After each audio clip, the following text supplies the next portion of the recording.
The time. Ain't be sitting in? Oh. You ready? Keep this one for Karen. I'm just going to.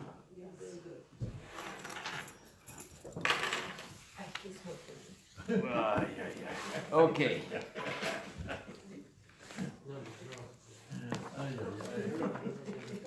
First of all, we're going to discuss Parsha, and then we're going to see what else we're doing.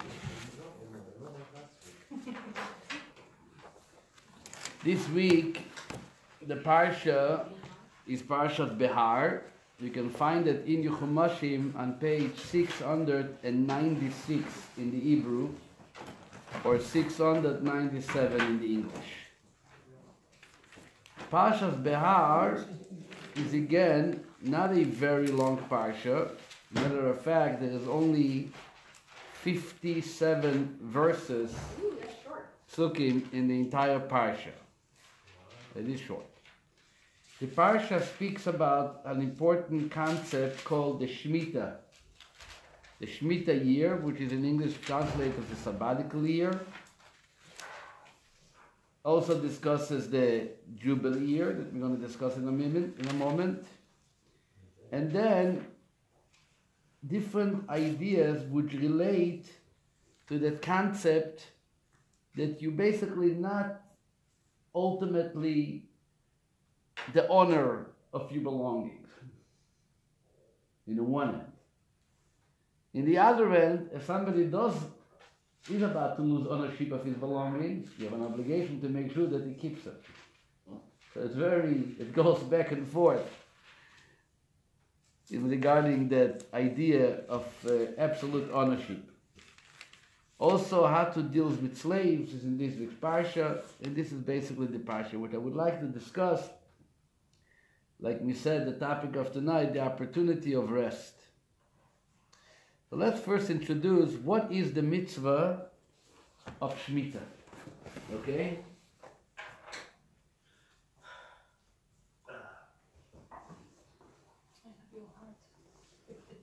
The Torah begins by Daber Hashem el Moshe.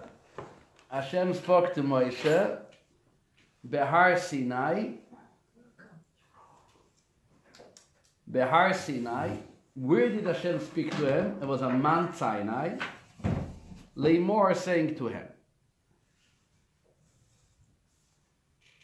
Now, we already know that they are standing at Mount Sinai for the last couple months at least, right? They received the Torah at Sinai. And in between what took place at Sinai till this Parsha, there's already a long time. And we had many commandments which were discussed in between. And yet, somehow when it comes to this specific mitzvah that we're going to discuss, the Shemitah, the rest, the sabbatical year, again the Torah emphasizes specifically where was it said? Was it said Behar Sinai, at Mount Sinai? And Rashi gives us a whole explanation about it. Rashi says that if you look on this mitzvah, you find that the Torah discusses many details to that mitzvah. Yet there is other mitzvahs which don't have so much details. We have to rely on the Torah Shebaal Peh, on the oral tradition, to provide us the details. Says Rashi, therefore, the Torah specifically mentions by Shemitah that the location where the mitzvah was given was at Mount Sinai, to let us know that just like Shemitah, which carries so much details, is from Sinai, so all the commandments which were said till now, even if they do not carry all the details, and the Torah did not specifically tell us all the details, but at the same time, they were also given at Sinai. Everything which we have originates from Sinai.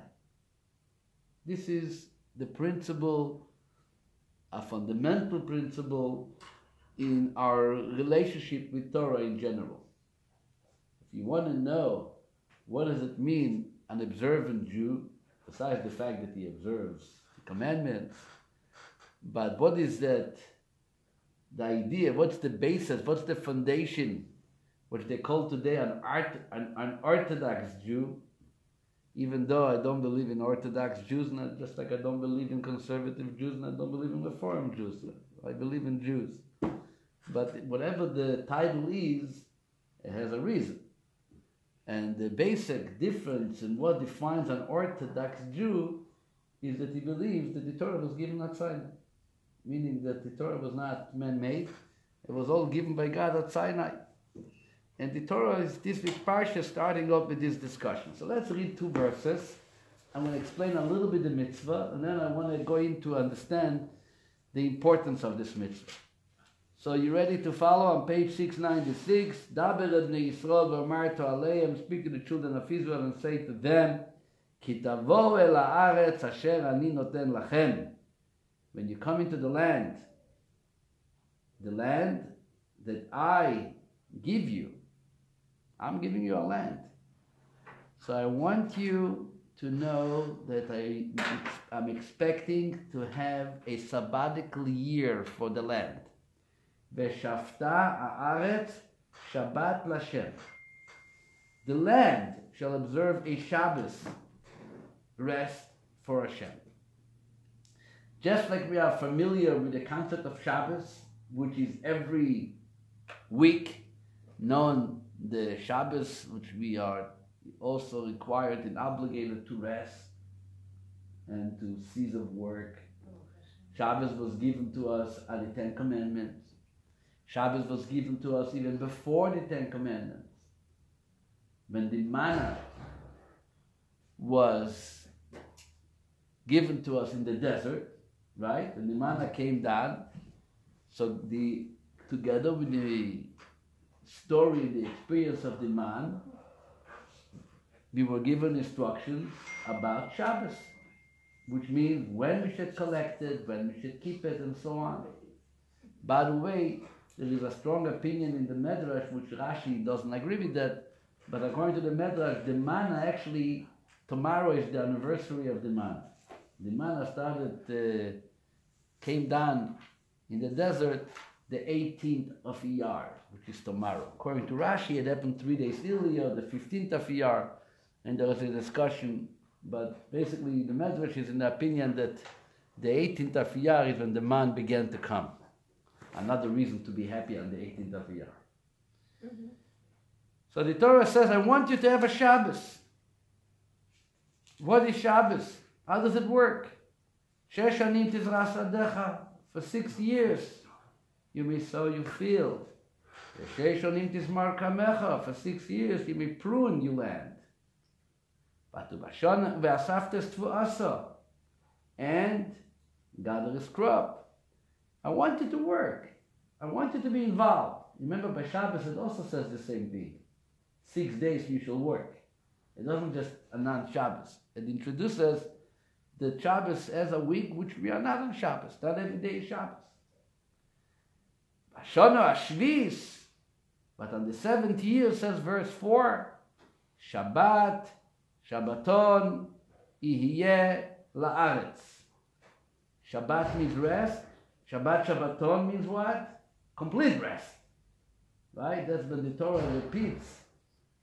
The Torah repeats a certain word. It's to emphasize the message that it's not just rest, it is Shabbat, Shabbaton, it's complete rest. And the Torah goes on with details, Sat Chalei Sizra, Karme Chalei Sizmores, Viachsi Chalei Sigzor, Idim Chalei Sivzor, everything you shouldn't do. Shnat Shabbaton Yelaretz. The land has to rest. The land has to rest. And everybody else comes into the land, and they eat, and they take, and they benefit from without working it. No. A 7th year, Shabbos. Full year of Shabbos. Imagine the entire country is going out for a full sabbatical year. Because working the land in Israel at the period of time when we came into the land, that was the soil occupation of livelihood. There was no technology, there was no doctors, Everybody was involved in one area. There was no lawyers needed. Everybody was involved in, there was no lawyer. Everybody was involved in one area. The area was working the land. And when it came Shemitah, that meant that the entire year, not just this company is on a sabbatical, or not just the one employee is on a sabbatical, but rather the entire country is on a full year sabbatical. Became a sugar man, right? You can imagine that? A year vacation.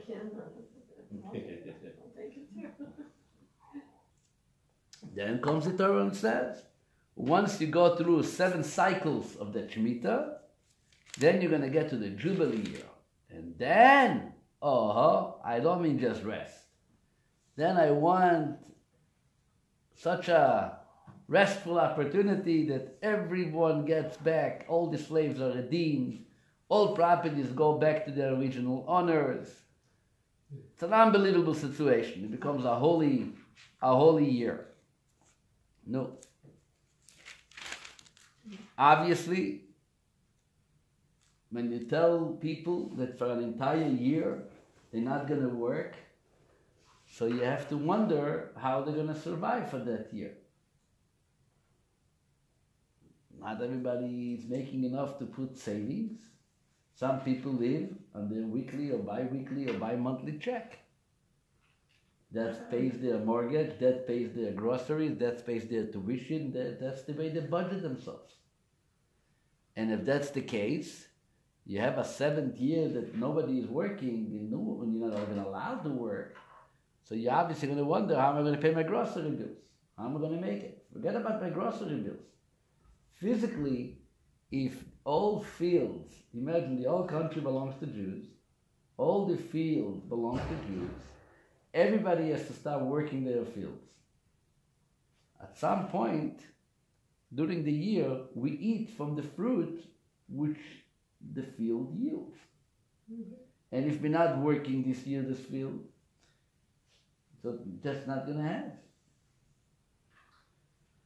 No, that concern is a concern, a legitimate concern. Does God care about this concern? Probably. Okay, so it's not just probably. Certainly. Where is that certainly? Move to page 700. 700 on verse 20, or 701 in the English. God comes and raises our concern for a change. Usually tells us, come on, you just do it, we'll figure it out.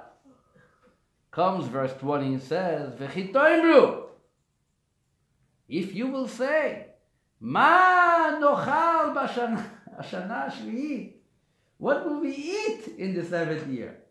Hein lo nizra, v'lo ne'esref es. We will not sow and not gather in our crop. So what are we going to eat? I know you're worried about it. So I'm raising this concern with you. Comes verse 21 that says, listen to the deal. This is a special insurance. Vetziviti et birchasi lochem ba'ashono ashishis. I will ordain my blessing for you in the 6th year, which is still a year of work.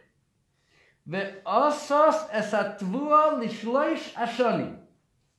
You hear that? It will yield a crop sufficient for the 3-year period. Then it's going to come the 8th year, and you're going to plant your field. It says verse 22. Uzratem es hashona ashminis. Ve'achaltem min hatvuo yoshan. Ad hashona atshis. You will sow in the 8th year, but you will eat from the old crop until the 9th year. 7, 8, 9 is being provided by year 6 with your commitment to Shemitah. Ad boi tvuosa toichlu yoshan. Until the new crop comes, you will have enough to eat from the old for 3 entire years. Wow. This is an unbelievable blessing. So you think that once we had this blessing, so everybody kept Shemitah? Unfortunately, we don't have to wait much longer than to come to next week's Parsha. In next week's Parsha, there's a Parsha which carries a few blessings, but also it carries a bunch of curses, or it's called the admonishment. So if you turn to next week's Parsha and you wonder, why are we going to get so much trouble? Turn just for a second to show you how the system works. Turn to page 714, verse 32, 33. Okay, this is all the admonishment of next week's Parsha. What does it say? You will be scattered among the nations, right? You're going to be, the sword is going to be chasing you. And your land will be desolate, right? And your cities will be ruined. And what does verse 34 say? What's going to happen? God says, I'm going to get you out of the land. You're not going to be there. You're going to be running into exile. And what's going to happen to the land? What does verse 34 say? Oz tirtze ha'oretz eshaptotea kol yemei hoshamo ve'atem be'eretz oivechem oz tishbas ha'oretz ve'ir tzois es shapseisel. You're going to be 70 years in exile after the destruction of the first temple. What's going to happen to the land? There's not going to be anyone to work it. You know why? Then, because I know you're not keeping Shemitah enough. So for every time you did not keep Shemitah, you're going to stay a year in exile. So you see that by the fact that we were given such a great promise and insurance about keeping Shemitah, and the 6th year is going to yield fruit for the 6th and 7th and 8th, still, when you come the next week, you're going to see it wasn't so simple. And we have to understand why is it not so simple. Yes? Do they keep Shemitah in Israel today? Sure. Yes. So that question Shemitah is all to do in Israel today. When you go to Israel and it's a Shemitah year, it's very difficult. You know, I can tell you a story. My Mechutin, Rabbi Rivkin's father, is in a family business from day one when Kfar Chabad started, and they are the distributors of the fruits and vegetables for Kfar Chabad. The Rivkin family, it's a well-known distribution of vegetables and fruit. That's what his father does. The year that Tzorle got married was a Shemitah year in Israel. And being it's a Shemitah year, so they can't get fruit from the Jewish-owned fields. They have to get from the Arabs. Oh. Because Arabs, Arabs own land, they don't have to keep Shemitah, right? So there's all to do. They have to get up very early in the morning, 4 o'clock in the morning, and stand in line somewhere in some Arab cities and get trucks and download. It's a very difficult year. The year of Shemitah is a very difficult year for anyone who is involved in vegetables. Also, food and vegetables are more expensive in the Shemitah year in Israel for that reason. So when we got engaged, we were in New York. So he begged by me to make the wedding in Israel. To make the wedding in Israel. I said, not questioning that the wedding is where the bride is, right? He said, no, I'm not arguing with you that the wedding has to be in Seattle. But I'm asking you for a favor. To do it in Israel. Why is it so important? He said, because for me to live for a week Israel in the year of Shemitah is like living for a year. Every day is like another emergency. You have to be constantly on the watch to distribute enough fruits and vegetables for the communities who are relying on you. Whatever, he worked it out. He got some other people to do it for him. But the wedding of Baruch Hashem here. But you can see that for him is like Shemitah today. Shemitah, what's called the 7th year, is basically that you're not allowed to work the land. There's an old tractate of Mishnah. I have it right here. It's called the Mishnah of Shvi'it. Shvi'it means the Mishnah of which deals with the laws, yes, of Shemitah. What do you want to ask? So if I buy a land, I have to figure out which year before Shemitah is, or it starts with me buying the land? No. Shemitah is the Jewish people entered in Israel. It took them 7 years to conquer the land. It took them 7 more years to divide it between the 12 tribes. It took a long time to divide it, to divide the land properly. But either way, it took them 14 years to settle. So according to the Talmud, the counting of Shemitah began, the Torah says, when you come into the land and you settle in the land. So according to the Talmud, the first original Shemitah was observed 14 years after they came into the land of Israel. So 14 years was not counted. After the 14 years, they started counting 1, 2, 3, 4, 5, 6. The 7th year afterwards, then is when they did the first Shemitah. So the first Shemitah was basically the 21st year since they entered the land of Israel.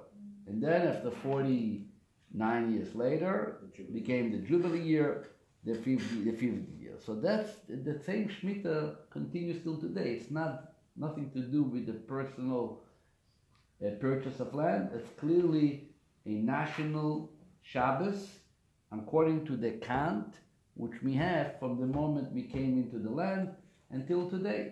Jews believe that we were in Israel all the years, so there was never a loss of calculation. The Jubilee years somehow got confused, and this is a separate discussion. I'm not going to get into it now.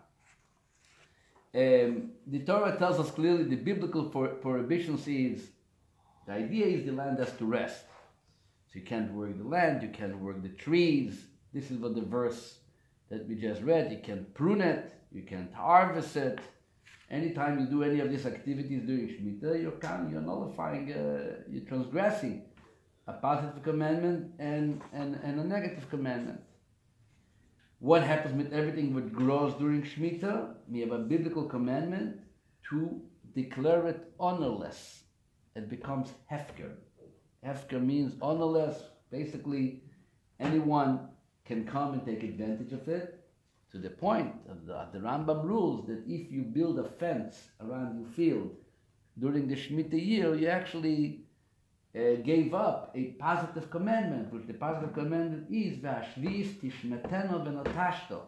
The 7th year you have to leave it, let it go. You have to completely let it go.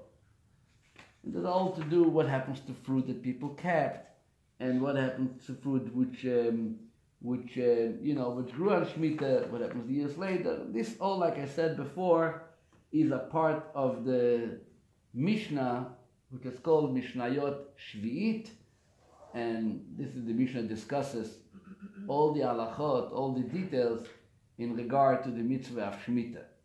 And as long that Israel is a holy place, the mitzvah of Shemitah is a biblical requirement. And when they came up to Israel from Egypt, Yeshua ben Nun sanctified the land by conquering it, and from then Israel became a holy country, and that's what leads to the mitzvah of Shemitah even today. Okay? And by the way, it's not only in Israel. When Shemitah produce comes out and gets exported to America or to anywhere outside of Israel, you're also required to treat it with the sanctity of Shemitah. And therefore, when you buy kosher wine or kosher products of Israel, which are fruit or related Shemitah requirement, so you have to also, part of the hechsher of the certification is going to be that was Shemitah, they observe the Shemitah laws in regard to those fields. Okay? This is in general the mitzvah. All the people in Israel eating in the year of the Shemitah, what product what cannot stay for over the year,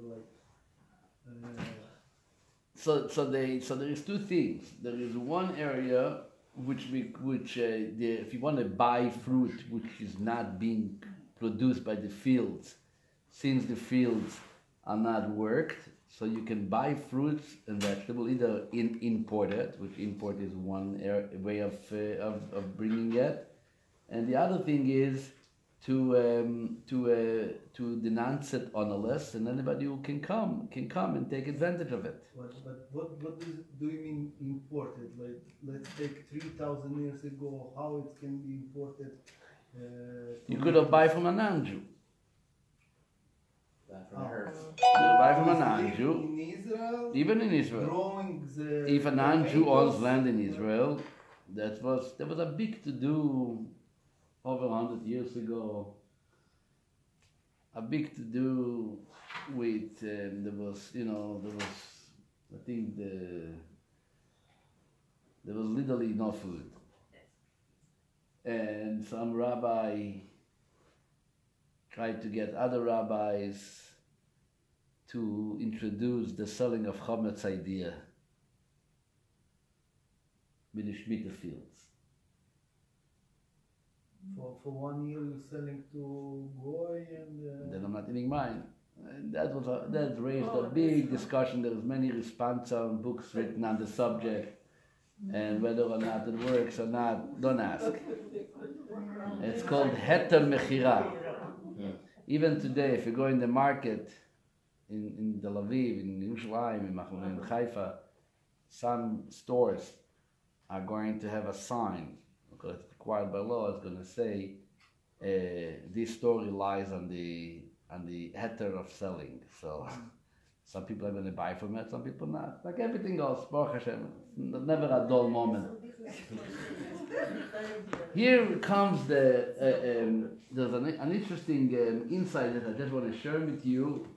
Some of you heard it before, but they found the book who brings it. I always heard about it, but I never saw it in the book. And Baruch Hashem, today I was looking in the Sefer and I see him quoting it, so I'm going to share it with you. The reason for the Shemitah, we all know the reason for the Shemitah is, the reason for the Shemitah, so we all know some people say physically, the land needs to rest. Everybody needs to take a rest. The land is also working. But you're not taking the rest even every 7 years, right? Who is me? Too. You're not taking the rest of Oh, 1 second. So first of all, why is it in a cycle of 7 years? If you want to take a rest, take a rest. First of all, we take a rest every Shabbos, not every, like we said before. But Shabbos is in any case feel getting the rest. No, I say. So why does this felt if the land need another rest that more than a regular Shabbos? Everybody's resting on Shabbos. It's also resting on Shabbos. You see in the Shemitah, it says, in the Pasuk, it says like this. Kitavo el haaretz. You read the Pasuk again, the first Pasuk, it says, you should come into the land. V'shav sa'aretz Shabbos Lashem. The Torah is using the term that the land is going to rest. Shafta haaretz, the land is going to rest. Shabbos LaHashem. So the way you translate it is that Shabbos to Hashem means that the land is resting Shabbos. Meaning, just like there is a Shabbos, which is a day of rest, so the land is also having a day of rest called what? Here, there is chairs right here, young ladies. Hello. Hello. Take it up here. No one's going to bite you. This class never. Okay. Once in the corner, When I was in school as a kid, the corner was for people who didn't behave usually. That's Me too. yeah. That was my favorite spot. I know your favorite, I'm sure, but your teacher's favorite spot for you. Just a second. So the Torah says Shabbos LaHashem. Shabbos to Hashem. Right? So Shabbos to Hashem. Which means that the land is what? Is resting because it's Shabbos. So he writes here in the Drash Va'iyun that no, that that's not what the pasuk means. That doesn't mean that Shabbos, that the Shemitah is called Shabbos. Rather, what does it mean to say that the land is going to rest a year, and by that, the land is going to get its own Shabbos. How's it going to get its own Shabbos? So basically, like we said before, you work 6 days. The Torah says, I want you to work for 6 days. And then what? The rest of Shabbos. Right? The rest of Shabbos. What should have been? That the land should also not produce anything on Shabbos. We are resting on Shabbos. The land should be quiet on Shabbos too. But what do we see? That it works, Baruch Hashem. Every Shabbos it works on its own, right? It continues growing. It continues producing. God made it so that on Shabbos, the land is also not resting. Therefore, after 6 years, God says, listen, you land, you really did not rest not one Shabbos in 6 years. So let's take account, how many Shabbos did you violate? How many Shabbatot were you working? In every year, there is 52 Shabbos days. So 6 years has 312 Shabbos days. That's what every year has. Including, if you count the Shabbos days of the 7th year, which is also 52, that also then the land needs to rest. So basically what you end up having is 364 days that the land was required to rest from its work, and it didn't. 364 days is a solar year. Therefore comes the Torah and says that after 6 years, I need you to have one long year to correct and to repair all the Shabbos days which occurred during the 6 years, including the 7th year too, right? Because even in the 7th year there is some growth. Actually, there's an old Mishnah, it's called Sfichin. Sfichin is things which keep on growing even without working the field. So even that is a part, even on the 7th year, somehow the land produces something.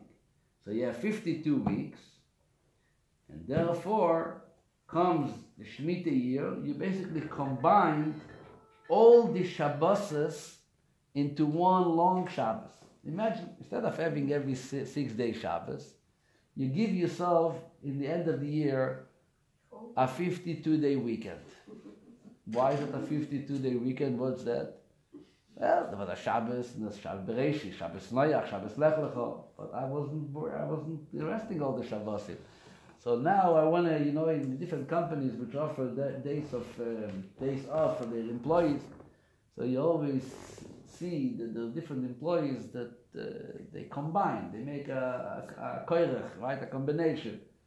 The company owes me days of rest from here, owes me days of rest, but instead of taking all these isolated rest days, let's pile it all together, let's go out for 3 months and have babies and take care of houses and do whatever we need to do, which will take, an extended time, rather than breaking it up every week.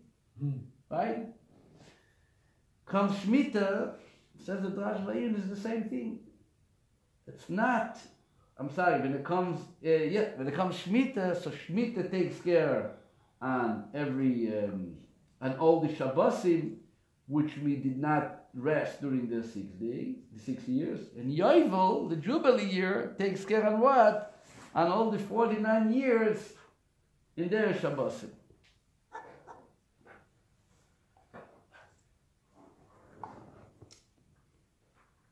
Okay, sounds like a nice theory, which is all fine and good, but obviously we need a little more insight to what is it? What is ultimately the idea of rest here? So there's 2 important messages. 2 important messages. Number 1, I'm putting into words, okay? But this is the idea. I'm going to explain a little more in detail. There is what I call believing in God, and then there is to commit yourself to God. Okay? In Yiddish there is a word called Ibergegeben. Ibergegeben means committed. To believe in God, even people who don't keep Shabbos also believe in God. Yes. They don't keep Shabbos, but they still relate to Shabbos as Shabbos. I know people who don't keep Shabbos, but they make Kiddush, right? Kiddush is important for them. They say Shabbat Shalom when you meet them on the street. Very often, on my way home to shul or from shul, I will get calls from the car. People calling out to me, "Hey, Rabbi, Shabbat Shalom." Say Shabbat Shalom. And sometimes I can see as I make my way to shul, and suddenly I see a car, but there's no driver, and it's still driving. That's also a shtickle Shabbos keeper, right? It's also a little Shabbos Israel, right? They come down Norta. It's very scary. The car is driving down. There's no one there. Happens to be. I know the car. I know the color of the car. So, right? So, you know. What should I do? Should I tell him, get your head up? Nothing. This is awesome. Tesla is What? on the way to automatic driving. All the Almost. taxi, no driver. Almost. But you know what? According to halacha even, that person who bends down his head under the wheel when he sees a community member or the rabbi has a different status halachically as far as someone who's desecrating Shabbos without any shame. Yes, it is important to know. The halacha considers them in certain things that is considered less of a regular mechalel Shabbos. Why? Because he puts his head down, you know. There are people who are parking down there, they walk a half a block, 2 blocks. Listen, it is what it is. Shabbos, so there are people who believe in God and keep Shabbos. But then to really, really keep Shabbos and to close yourself up from everything, that's really, it's not just believing in God. This is now a commitment. I trust you. Okay? I have things which might happen, and I'm putting everything away and I'm saying, no, it's going to be Shabbos and the phone's going to ring and I'm not going to pick up. And Gurnish is going to happen. What do you mean Gurnish is going to happen? Things happen. Things happen. But for you, this is my restriction. This is what I have to do. So as far as I'm concerned, this is called commitment. This is not just belief. This is already a level of devotion which is represented in the regular Shabbos, in how much more so when it comes to a Shemitah year. The very fact is that the Torah introduces the challenge of Shemitah by saying, people are going to say, I am concerned with what am I going to eat, right? Ma noichal, what am I going to eat? And God has to assure them, don't worry, there's going to be food, and onward, and I'm going to provide you. And even that, like we proved from the verses, that wasn't accepted and wasn't followed, people were still nervous. And throughout the ages, I always share it because, Baruch Hashem, she's still around. My wife's grandmother who lived in the Lower East Side, and she, in the time of the Depression, and she says very clearly, from the nicest and the choicest and from the best of families, they couldn't allow themselves to see not working on Shabbos, knowing that they're going to be able to provide for their families. And that's very scary too, especially if it's providing for a family. For yourself, maybe I'm going to go in and have a kiddush, I don't know. But then you have children and maybe more than one child. And it was a tremendous test. But there were those who stood by the test.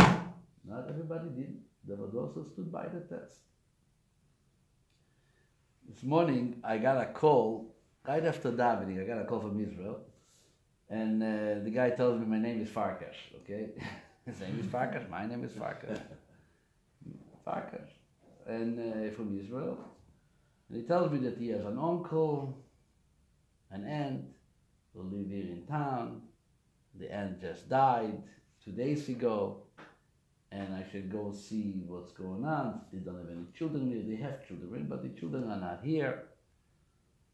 And obviously, naturally, I changed the schedule. I went to look for them, for that uncle and aunt.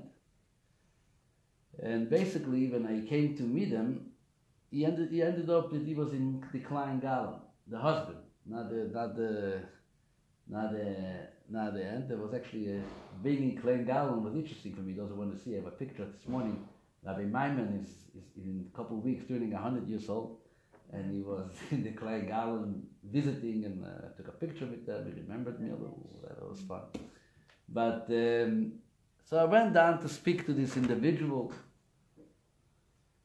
He is from a family from Jerusalem. His wife was from Hungary, and then also from Israel, from Bnei Brak, meaning both coming from very, very religious families, large families.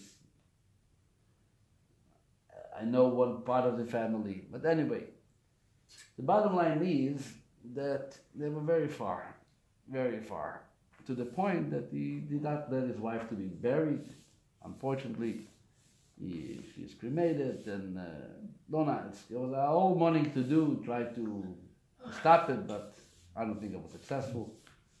Maybe something's gonna happen. But I was nice to him. He's an elderly man. He's in his, I shouldn't say old. He's only almost Arnold's age. So here they call it young people. So, but he's very smart, very sharp in his mind, and he knows what's going on. So we spoke about life, He was very open to conversation, but nothing about his wife and the burial and so on. Don't even try to get it. He knew. The moment I started going to burial, bye-bye. You're visiting me, we're going to talk about that. Very interesting. He actually lives here in Bellevue, downtown Bellevue. Anyway, make a long story short, what was the first experience to this man? And I wasn't planning about the class, but I asked him, tell me. I like to, I just wonder, so how does it start? You're coming from a religious family. Happens to be, I know some of your family members. I know the name, I don't know them personally. Okay, you tell me that since 1948 you're already a secular Jew. I want to know, where did it start? Where did it start? What did you do? What was the first thing you did? Like, what do? You eat chametz, you go into a restaurant and you pick up a cheeseburger. How do you do it? I don't know, maybe, who knows? I have to know this information one day, who knows? I said, where did you start? You know what he told me? His first fight with his father was that he wanted to watch a kaduregel game, a soccer game in Jerusalem. A soccer game. And his father wanted him to go to shul. And he wanted to watch the soccer game. And his father says, it's Shabbos. Shabbos, we don't watch soccer. Shabbos, you have to come to shul now. We have a Shabbos meal. No, he wanted to watch soccer, and he ran away from the house to the soccer field, wherever. He told me where it was, and then his father got upset on him, and whatever. The rest is history, as they say. And I thought to myself, I didn't want to bother him. An elderly man, his wife just passed away. He was very uplifted, a very interesting. I'm going to go meet him again, God willing, Linada. But when I learning about Shemitah and the commitment of Shemitah, not only I believe in God, God, but it's a commitment. I'm going to stay away from that which involves desecration of Shabbos. I don't know exactly what part of it was desecrating Shabbos.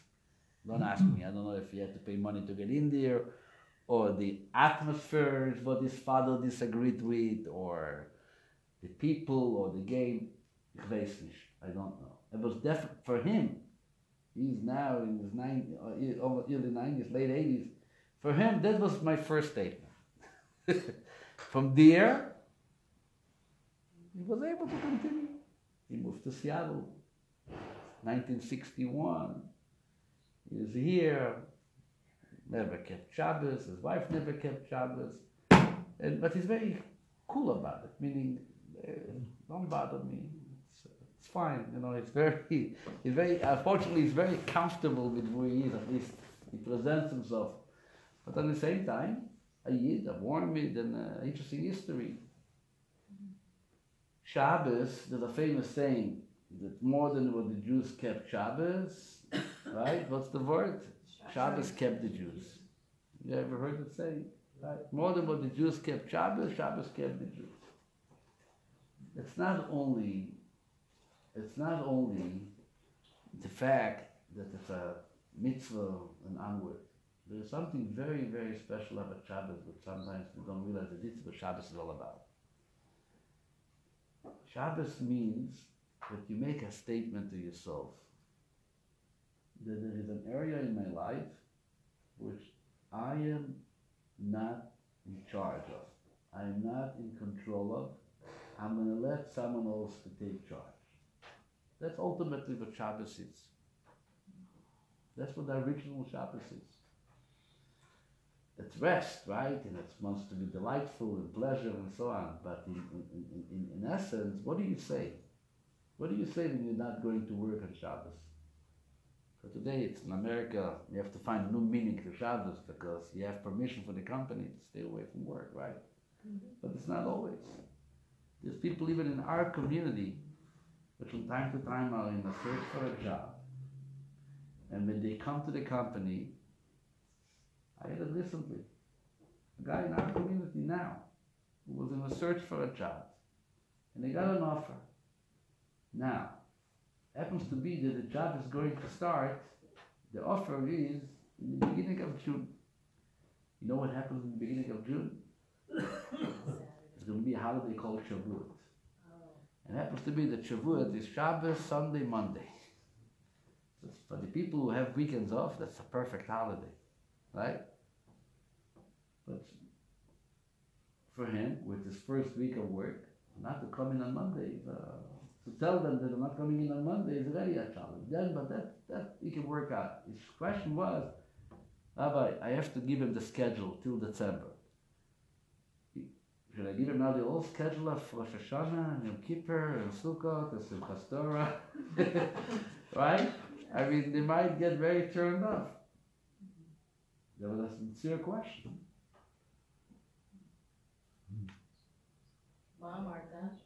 Ma Marty, will you ask you personal questions? No, what did you tell him? If you don't have to give it to them now, don't give it to them. What's the point? Really? You don't have to give it. Why should you give it to them now and lose the job? Start working. Let them see how good you are for working you are, and then you're going to deal with it. Okay, so you, Baruch Hashem, people who are in different positions. If you ask me, I answered you. That's the particular case. He's not going to go work. The idea is, it's a very, very important idea. But this idea comes with a twist.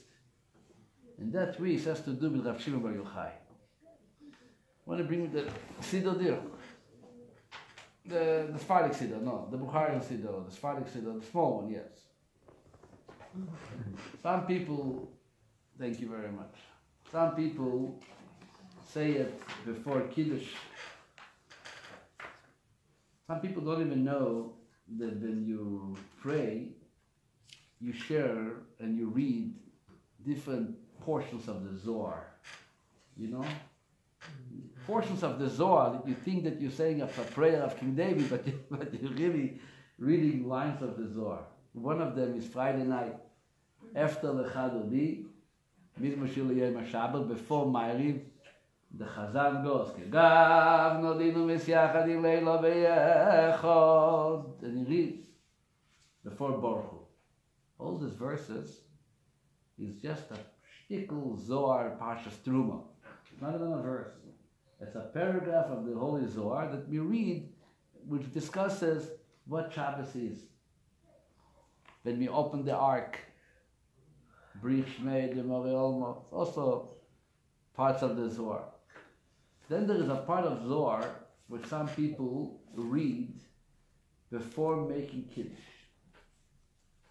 This part of Zohar is, and I'm talking tonight, obviously, is the Yortzeit of the author of the Zohar, Rabbi Shimon Bar Yochai, which he gave so much inspiration and insight in everything of Judaism. So they read a piece of Zohar where the Zohar talks about Shabbos. Very beautiful piece of Zohar. You should read it and understand what it says. But here's what it says. Listen to that line.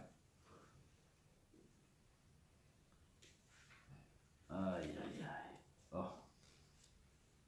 Comes every Shabbos. A person is being given a new soul. Ishmosi Loa. A soul which allows them to enjoy Shabbos. You have to be joyful during the middle of Shabbos. Very beautiful words on Shabbos, fine. But then, Rabbi Bar Yochai says as follows. Let me read you his words. Sorry, a second. Oh. God.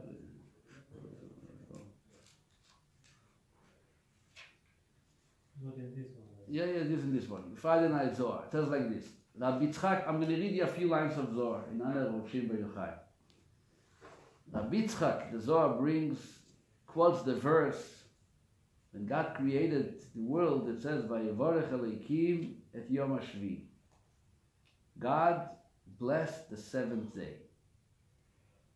Comes to the manna, it says 6 days shall you collect the man, Ubayom HaShvi Shabbat lo yebo. 7 days is going to be Shabbos, and you're not going to find any manna. But the Zohar asks, how does it work? In the one hand, you told me that Shabbos is going to be a blessed day. By Avarech Elokim et Yom HaShvi, Shabbos is a blessed day. And yet, you're telling me by the manna, you're not going to find any food on Shabbos. Is that a sign of blessing? Is that a sign of blessing? So he tells us that that day of Shabbos, you're not going to find any food, because this is the day which is the source of all the foods. Any food that you get during the week, including the Shabbos afterwards, is all yielding from that day of Shabbos. Listen to his words. Kol yoimim izborchim minei. All days are being blessed from the seventh day, and each day gets its distribution on the day mi'ahi bracha, from the blessing which was blessed the seventh day. So Shabbos is like the so-called the commitment from God. This is what I'm going to provide for you. It's like almost like Rosh Hashanah, right? What happens on Rosh Hashanah? Now it says I'm giving you a year, and then it takes time between Rosh Hashanah and the rest of the year to make sure that we get whatever was pledged for Rosh Hashanah. Shabbos is the pledge. And how does the pledge work? How does it become a source of blessing? It all relates to one thing. The darga de me'emnusa boy the sador p'sayro. God says, I want one thing from you. This is what I'm expecting. I'm expecting you on Shabbos to express you believe that I can provide for you. I don't need you to do anything. I don't need you to ask for it. I don't need you to wish each other that you're going to have. I don't want you to do anything. Don't pray for food on Shabbos. You know, on Shabbos you're not supposed to ask for anything. You're not supposed to ask. Shabbos is not the time to ask. Shabbos is the time to give. Hashem gives on Shabbos. We are passive. That's what Shabbos means. Shabbos is a passive reaction. I don't do nothing. Why am I going to give you if you don't do nothing? And how am I going to give you? So Mordechai says, the way it works, that Hashem says, I don't need from you other than to rely on me. Show that you are committed and you know that I will take care of you. And when you show me on Shabbos that you believe in me and you're going to take care of me, Shabbos is going to be the source of the blessings of the rest of the week. So, in one end, it is a service, it is an activity. You have to work on Shabbos or before Shabbos to have the tranquility that Shabbos expects. Imagine you have to walk into Shabbos and assume that it's all taken care of. It's all taken care of. Your mortgage is paid, your tuition bills are paid, your electricity is paid, everything is done. Imagine you walking with that attitude. You ever tried to have such an attitude? It's all taken care of. Karen is honest. No, why not? Try. Do a little, what do you call it? Meditation. Imagination. Meditation. Imagine. You mean autopay? What? Autopay is the What? autopay, so you don't need to worry about it. No, And everything is free at the money. Now, this says, when there are worries, don't worry. That's what Emunah. it says. Shabbos is Emunah. It's bitachon. Shabbos is Emunah. Look, it all started by the man. When they came to the man, God says, I'm going to test you. And it was a test. Not everybody was able to keep to the test, right? Not everybody was able to keep to the test. But it was a test. The test of Emunah. Are you going to believe? Then keep away. Let's see what happens. What? Emunah b'simcha. Yeah, there were people who were very nervous on Shabbos. I always say the story of Zayda Nissen. The Zayda Nissen, my wife's grandfather, with all his kids, remained observant, and the whole family keeps Shabbos, and all the generations. His daughter is here, Bobby Levitt, and she says this story, that there had many neighbors who did give up their jobs every Friday, but they weren't able to transmit it to their children. The kids didn't do it. And the reason was, they gave it up, but with a depression. They came home and they were very upset. Oy, Shrine Shabbos. Weiter Shabbos. Right? Over to the complaint. Shabbos again. Because Shabbos meant that you're losing your job. Shabbos meant you're losing your job.